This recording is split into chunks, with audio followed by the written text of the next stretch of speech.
C'est l'heure des informations sur la télévision nationale. Bonjour à tous et bienvenue.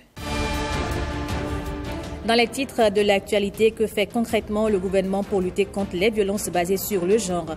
Le festival Elle Mérite Tout apporte les réponses, un rendez-vous annuel de promotion des droits de la femme.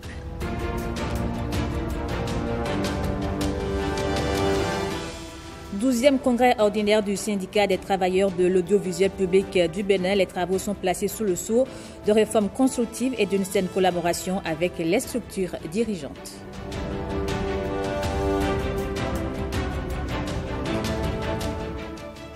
Et puis face à la piraterie et au trafic illicite, le Bénin renforce son système sécuritaire. La préfecture maritime a été créée pour assurer une veille continue, à suivre les précisions.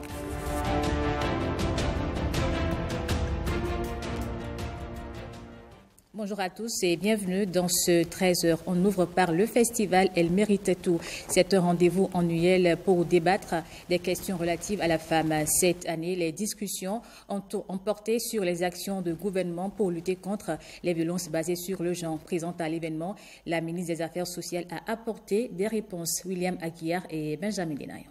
Un public exclusivement jeune convié à ces échanges à bâtons rompus. En face, la ministre des Affaires sociales et de la microfinance.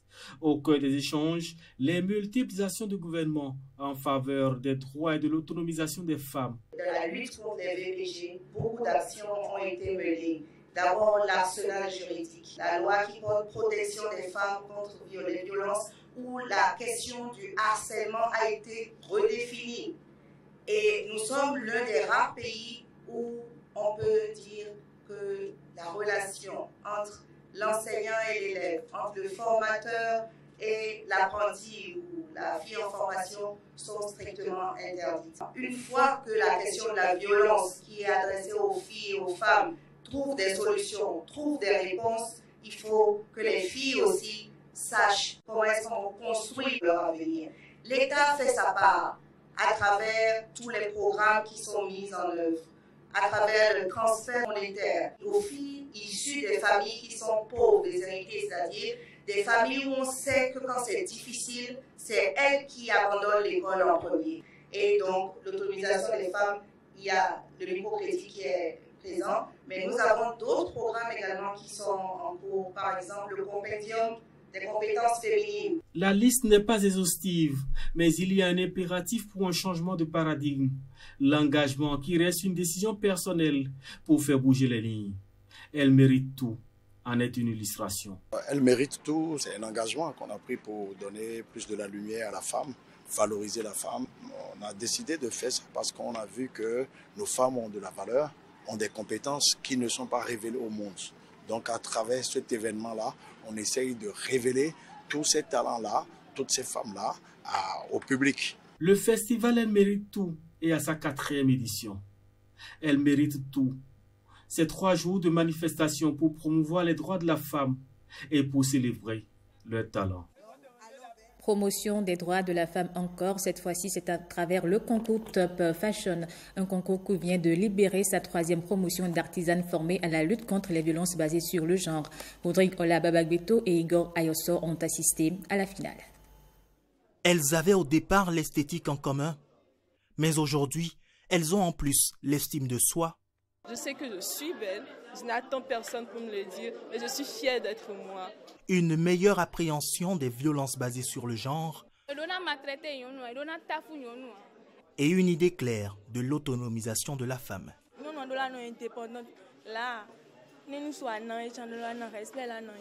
Autant de notions acquises en 3 mois de formation sur la lutte contre les violences basées sur le genre et sur les droits à la santé sexuelle et reproductive.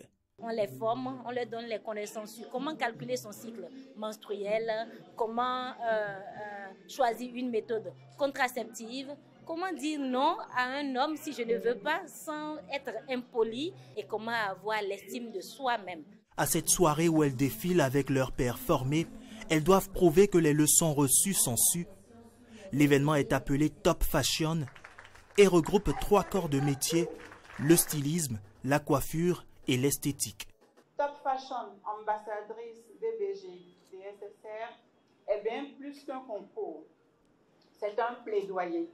Un plaidoyer pour une société plus juste.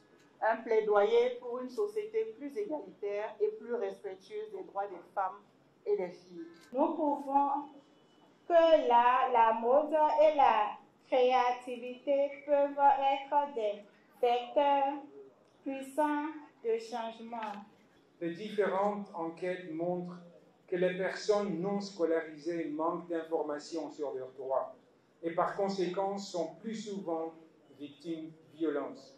Pour l'ambassade, une femme accomplie, c'est celle qui connaît son métier et qui connaît ses droits. Nos 3 candidates en esthétique sont dans les loges. On les retrouve à quelques minutes de leur passage. La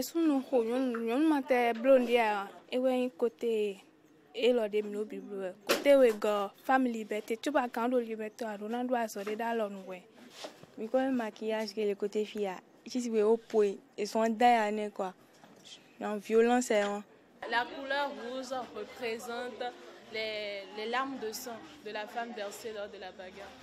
Après leur présentation, Véronique est la gagnante.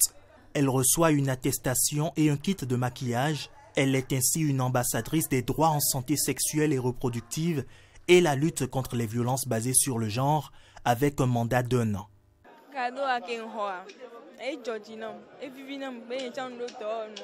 Son rôle, c'est d'accompagner ses autres pairs, c'est d'aller dans les autres ateliers aussi et d'enseigner ce qu'elle a appris. Elle y va avec une personne ressource. La gagnante du côté des stylistes repart avec une machine à coudre et un kit de coiffure revient à la gagnante chez les coiffeuses. Chacune d'elles est ainsi une voix forte et engagée dans la lutte pour les droits de la femme. Et à chaque 8 mars, la femme est à l'honneur. Mais alors, d'où est partie cette célébration? Dans ce reportage, Génial Afouda Moussi Abouka et Benjamin Nenayon nous proposent un bref historique de cette journée. Proclamée en 1975 par l'Assemblée générale de l'ONU, c'est en réalité en 1977 que la Journée internationale des droits de la femme est officialisée. Une journée apparue dans un contexte de mouvements sociaux au tournant du XXe siècle en Amérique du Nord et en Europe. En cette Journée internationale des femmes, nous célébrons 30 ans d'avancées et de progrès réalisés depuis la conférence historique des Nations Unies organisée à Beijing. Celle-ci a transformé les droits des femmes et permis de réaffirmer qu'ils étaient des droits humains.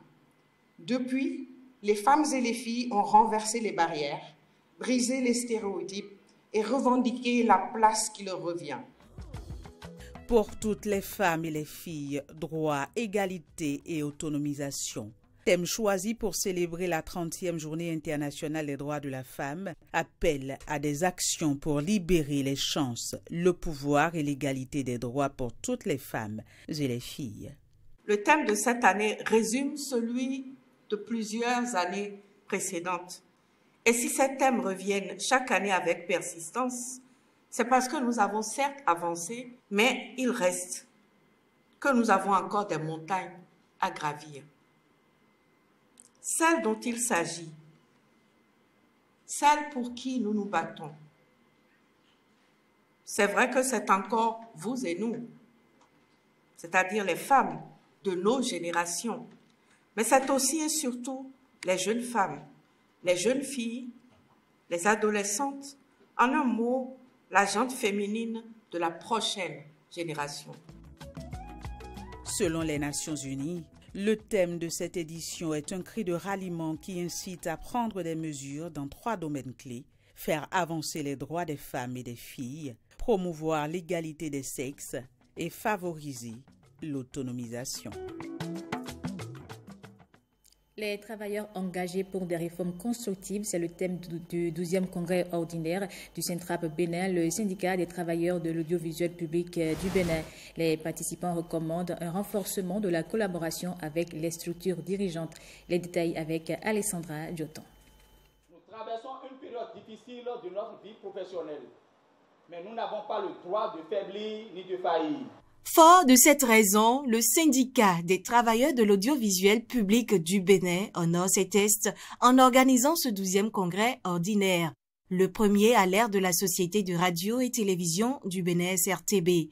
Cette séance rassemble les délégués venus des différentes sections, tous ravis de la présence à leur côté de la nouvelle directrice générale. Nous vivons une époque marquée par des mutations profondes dans le secteur du service public audiovisuel depuis l'avènement du passage au numérique.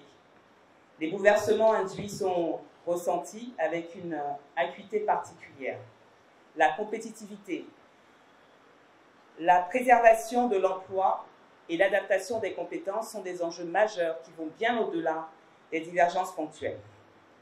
Je voudrais vous faire part de mon engagement à privilégier le dialogue et la négociation. Soyez rassurés de ma disponibilité à vous écouter et à prendre en compte vos préoccupations, dès que c'est possible. Je crois fermement au dialogue social comme levier de progrès. Les agents profitent de cette perche tendue pour y aller sans langue de bois. Des préoccupations pêle-mêle. Les travailleurs de la SRTB, SORTB, avaient perdu confiance en leur structure. Cela avait manqué et ça commençait pas à revenir. Donc c'est le premier défi. Il y a un manque personnel très criard. Il y a les secteurs où le personnel ne peut pas être interchangé. Il faut nécessairement recruter. Le troisième, comme je l'ai dit, ce sera le défi du matériel. Le matériel est très vétuste. Je ne sais pas si vous vous rendez compte de l'espoir que vous suscitez au sein de votre personnel.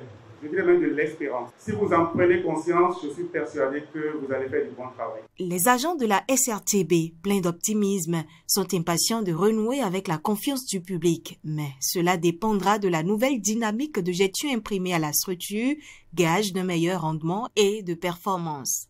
À cette phase formelle d'ouverture du congrès ont succédé les travaux de relecture des tests du syndicat et du renouvellement des membres du bureau. Et au terme des travaux, les 21 membres du nouveau bureau du Centrap Bénin ont été élus. À leur tête, Amel Doussoukago conserve son poste de secrétaire général. Voici un extrait de sa déclaration après son élection. Ce plébiscite, ce n'est pas un plébiscite pour ma personne, mais c'est un plébiscite pour la lutte syndicale que nous avons connue ces derniers temps à la SRTB. Et ceux qui sont en face de nous, qui parfois font des choses que nous dénonçons, ils doivent pouvoir comprendre que les agents de la SRTB viennent de dire par ce vote qu'ils ne sont pas d'accord avec eux. Nous avons clairement affiché notre position par rapport à la nouvelle directrice générale qui a été désignée par le gouvernement du Bénin. Et nous sommes d'accord et nous avons vu ces premiers pas. On est satisfait de ces premiers pas. Nous l'avons affirmé publiquement. Cela n'a pas entaché le vote. Tout le monde a voté pour nous. Ça voudra dire quoi? Ça voudra dire que le personnel est aussi mobilisé derrière la nouvelle directrice. Et nous avons déjà dit, rien que pour ça, nous avons décidé de mettre en place une commission technique qui va essayer de relever nos faiblesses et nos atouts, qui va essayer de faire des propositions pour accompagner la nouvelle directrice générale. Les agents de la SRTB ont encore affirmé leur soutien à des réformes constructives. Et d'ailleurs, c'est pour ça que vous allez constater que le thème de ce congrès, c'est les travailleurs engagés pour des réformes constructives. Et déjà, le nouveau bureau est appelé à prendre connaissance des attentes du personnel, notamment l'amélioration des conditions de travail. On écoute quelques agents au micro de Jean Nombima et Alexandra Dioton. On ne change pas une équipe qui gagne. Et pour moi, le syndicat dirigé par Ahmed Doussoukago fait du très bon boulot dans le silence. Et encore plus avec en griffe les restrictions en termes de mouvement de grève. Il ne sert à rien de faire beaucoup de bruit. Il vaut mieux manier plus la carotte que le bâton. Et je pense que le bureau dirigé par Ahmed Doussoukago est dans cette dynamique. Nous avons été longtemps délaissés. Nous avons été longtemps démotivés. Il va falloir relever le défi de la motivation. Cette motivation passe nécessairement par l'amélioration des conditions de travail, des conditions de vie dans la maison, parce que nous devenons de plus en plus le parent pauvre des travailleurs du Bénin. Les défis qui se pointent devant nous pour la SRTB ne sont pas d'ordre humain. Ça dépasse le niveau humain. Il faut que nous prions beaucoup Dieu pour qu'il sauve nos emplois, qu'il sauve nos carrières et qu'il sauve également nos progénitures. Parce que Les réformes sont conduites depuis 9 ans et jusqu'à aujourd'hui, elles ne sont pas terminées, elles sont en cours. Donc nous espérons que le bureau de Saint-Trappe soit un bureau qui anticipe sur les problèmes qui vont arriver dans le futur pour qu'on ne soit pas surpris par le temps et pas aussi les réformes par la technologie. Ce syndicat-là doit refléter les nouvelles réalités qui s'imposent à nous dans l'univers médiatique du Bénin et du monde globalement. Donc pour concurrencer les autres médias, pour reprendre notre force, notre rôle de leader. Je vous le disais en titre, avec une côte de plus de 120 km, le Bénin fait face à divers défis maritimes, dont la piraterie et le trafic illicite. Pour y remédier, la préfecture maritime a été créée et équipée d'un centre national de coordination des opérations maritimes. Ceci pour assurer une veille continue grâce à des technologies avancées. Les précisions avec Ramatou Lawani et Blaise Adampo. Le Bénin, avec ses plus de 120 km de côte, fait face à de multiples défis maritimes, piraterie, contrebande, trafic d'armes et de stupéfiants. Pour affirmer l'autorité de l'État en mer, le gouvernement a mis en place la préfecture maritime, un acteur clé de la sécurité nationale. Sa mission, c'est la sécurité maritime, la lutte contre la criminalité et la protection de l'environnement. Le gouvernement béninois a donc décidé de mettre en place un système pour la surveillance de nos espaces maritimes, la protection du transport maritime et la sécurité de tous les usagers, y compris les plaisanciers. Afin de renforcer son efficacité, l'État l'a doté du Centre national de coordination des opérations maritimes. Ce centre ultramoderne assure une surveillance continue grâce à un réseau avancé de radars, de caméras, de drones et un système de communication intégré garantissant une couverture totale des eaux béninoises. Nous pouvons également suivre la communication entre les navires et intervenir lorsque, à travers les communications, nous constatons qu'un navire est en difficulté. Nous faisons la surveillance ici H24, 7 jours sur 7. Et c'est en inter-administration. La Marine nationale, la douane et la police sont présentes en permanence. Quoi qu'il arrive comme incident, à quelques moments de la journée, le préfet maritime peut être contacté ou le directeur du centre peut être contacté pour pouvoir agir. C'était le cas lors de l'échouement du navire Oudémen, qui s'était échoué, c'était un dimanche. Et donc, nous avons été informés à 2 h du matin. Donc, toute la nuit, les opérateurs veillent et suivent les communications et peuvent à tout moment intervenir ou informer les autorités. Véritable bouclier maritime, la préfecture maritime protège les frontières, sécurise les activités en mer et intervient au-delà des eaux territoriales en cas de menace majeure. Un dispositif essentiel pour la souveraineté sécuritaire du Bénin. Et puis bientôt un périmètre irrigué dans la commune de Ouida. L'ouvrage va s'étendre sur 400 hectares pour la production de riz. Il s'élève à près de 6 milliards de francs CFA. Le ministre de l'Agriculture a procédé à la remise de site à l'entreprise adjudicataire Pierrette Anayossi et Kadnel Kapo.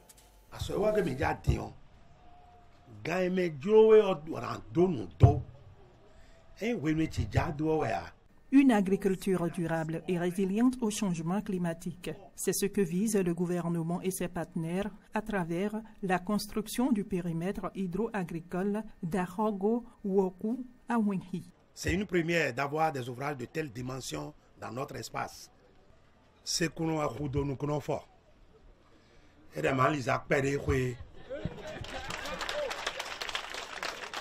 Il faut être pionnier en tout. La production que ça va induire doit modifier le niveau de vie des bénéficiaires. Contre 2-3 tonnes de céréales par an, nous sommes capables de produire 14-15 tonnes de céréales par an et par hectare. Les travaux à exécuter par l'entreprise Sino Hydro sont répartis en plusieurs lots. Le sous-lot 1 comprend la construction et l'équipement d'une station de pompage et d'un bassin de mise en charge pour la protection des berges du fleuve, de part et d'autre donc de cette dite station. Le sous-lot 2 comprend la construction d'un réseau d'irrigation, de drainage et de piste d'exploitation. Cette piste d'exploitation, elle est différente de la piste qui part donc de Wenhi juste à Ouagon ici. Donc à l'intérieur du périmètre, il sera donc réalisé des pistes pour permettre la circulation à l'intérieur du périmètre ou bien des périmètres à réaliser. Les autres sous l'eau sont relatifs d'une part aux infrastructures d'accompagnement comme magasins de stockage, aires de séchage, points d'eau et d'autre part aux travaux de réhabilitation de pistes. Aujourd'hui, c'est un grand jour pour toute la population de Wenhi. Avec ce projet, nous construisons alors les bases d'une agriculture plus résiliente pour un environnement préservé et qui conduit sur le chemin de prospérité. Nous vous remercions pour votre leadership et votre soutien indéfectible à ce projet qui fera date dans l'histoire du développement agricole de notre région. Mon vœu le plus ardent, c'est que nous ayons une organisation de chantier qui tienne compte du temps que nous avons déjà perdu. Nous avons besoin de livrer ce chantier au plus tard en mars-avril 2026. Le ministre invite les populations à faciliter l'installation de l'entreprise et le bureau de contrôle à bien faire son travail. Il conseille également l'utilisation de l'appel amphibie, un équipement spécialement conçu pour manœuvrer dans les zones humides. Le président du Conseil économique et social poursuit sa tournée dans les institutions. Après l'Assemblée nationale et la Cour constitutionnelle, Conrad Baguidi est allé à la Commission électorale nationale autonome. Les échanges entre les présidents des deux institutions ont porté sur plusieurs sujets. Les détails avec Victorine Bondé. Dans un contexte où la transparence et l'efficacité des institutions sont au cœur des préoccupations, une rencontre symbolique a eu lieu entre le président du Conseil économique et social et celui de la Commission électorale nationale autonome. Un geste qui ouvre la voie à une collaboration plus étroite entre ces deux institutions essentielles pour la démocratie béninoise. Le président de la Sénat a eu la bienveillance, attention, à l'égard de ma délégation pour nous accueillir avec les cadres et les élus, pour nous expliquer un peu leurs différentes missions et les enjeux que cela représente dans les semaines et mois à venir. Nous avons également cette ambition, ce projet de voir dans quelle mesure, en tant qu'institution au centre un peu de l'ensemble de ces institutions-là, de voir comment nous pourrions jouer notre partition. Cette rencontre aura des retombées concrètes pour les citoyens, notamment en garantissant des élections plus transparentes et une meilleure participation à la vie politique. On a des CES par département.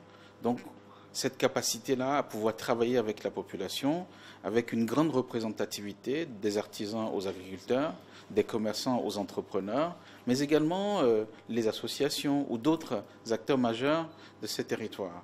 Donc, les différents échanges qu'on aurait avec eux pour discuter des thèmes qui nous paraissent importants pour faire des propositions au gouvernement et faire avancer les politiques publiques qui sont en faveur des populations, nous allons profiter de cela pour aussi apporter des explications lorsque les populations nous le demandent ou lorsque nous les sentons nécessaires, pour faire en sorte que chacun comprenne les enjeux et missions de la Sénat, pour mieux s'approprier un peu les différentes organisations qui vont être mises en place, pour faire en sorte que la sérénité règne dans notre pays. Une rencontre pleine de promesses pour l'avenir de la gouvernance au Bénin. Les populations béninoises peuvent espérer une démocratie plus robuste et une gestion plus inclusive et équitable. Et puis en sport, ce dimanche 9 mars, les Amazones U17 seront face aux Léopards dans le cadre de la manche allée du second tour des éliminatoires de la Coupe du Monde 2025 de la catégorie. Hier, en conférence de presse, les deux équipes ont répondu aux questions de la presse. William Bassabi et Ernest Tétégou ont recueilli quelques extraits. Le fondamental, c'est de faire la victoire, déjà obtenir la victoire ici sans encaisser. Parce que les deux matchs, les deux confrontations, le plus important des matchs, c'est le match de demain. Et c'est nous qui recevons, donc nous devons maximiser nos chances tout faire pour se mettre à l'abri à domicile avant d'aller entamer la phase retour à Kinshasa. Il y a plus de petites équipes. La RDC a joué contre le Niger en aller-retour. Elles ont fait 4 buts à 0. Je pense que les matchs se suivent ne se ressemblent pas. Et ce n'est pas forcément l'équipe qui a joué contre le Niger qui va jouer contre nous. Donc je suppose dire que je ne connais pas l'adversaire. Nous allons découvrir l'adversaire demain.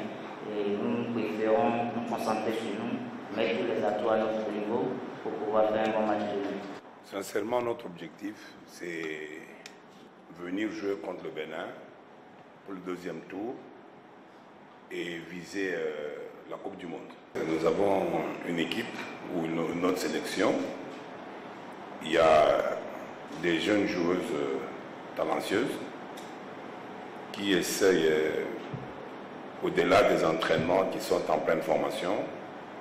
Et c'est avec elles, comme on a fait au premier tour, qu'on va essayer de bosser dur pour pouvoir affronter l'adversaire de la plus belle manière, en respectant bien sûr leurs points forts et en exploitant aussi leurs points faibles si possible, et afin de faire la différence. Cette fois-ci, on dirait que c'est encore mieux qu'avant, parce qu'on a eu à faire des regroupements et on se connaît mieux.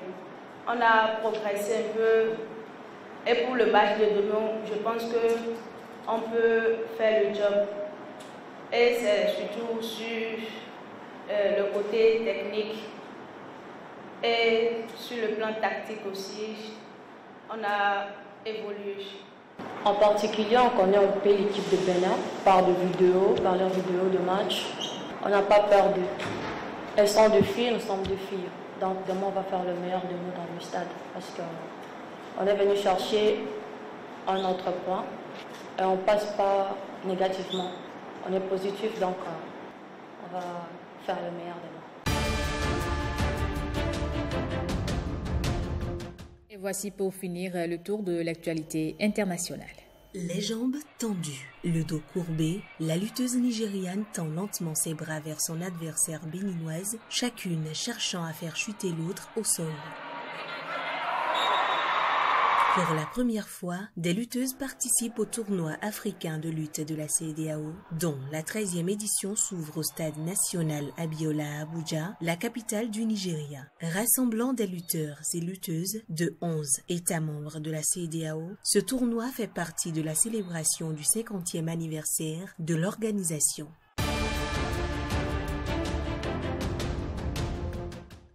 Près de 80 000 personnes fuyant les violences qui déchirent l'Est de la République démocratique du Congo, RDC, ont trouvé refuge depuis début janvier dans des pays voisins, a indiqué dans un communiqué le haut commissaire de l'ONU pour les réfugiés. Les personnes qui ont fui l'Est de la RDC depuis janvier se sont majoritairement réfugiées au Burundi voisin, pays ayant déployé des troupes dans la région en appui des forces de la RDC contre le M23.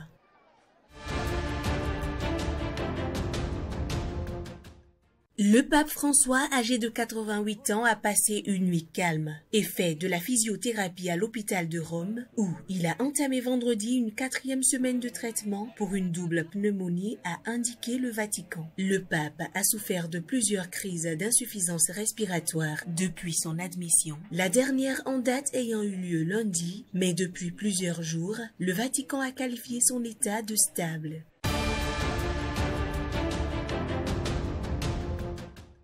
L'arrêt de l'aide humanitaire américaine a d'ores et déjà contraint de nombreuses ONG à arrêter des dizaines de programmes venant en aide aux femmes, aux filles et aux minorités de genre dans des pays en crise mettant en danger de mort des milliers d'entre elles et menaçant leurs droits, alerte des ONG. Washington a supprimé 92% des financements de programmes à l'étranger de l'Agence américaine de développement USAID, dont le budget annuel s'élevait à 42,8 milliards de dollars, soit 42% de l'aide humanitaire déboursée dans le monde.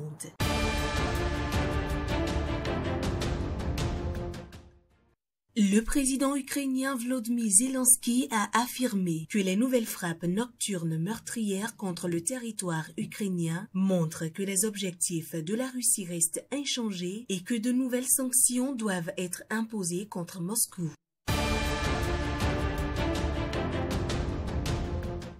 Et c'est la fin de ce journal. Merci à vous de l'avoir suivi.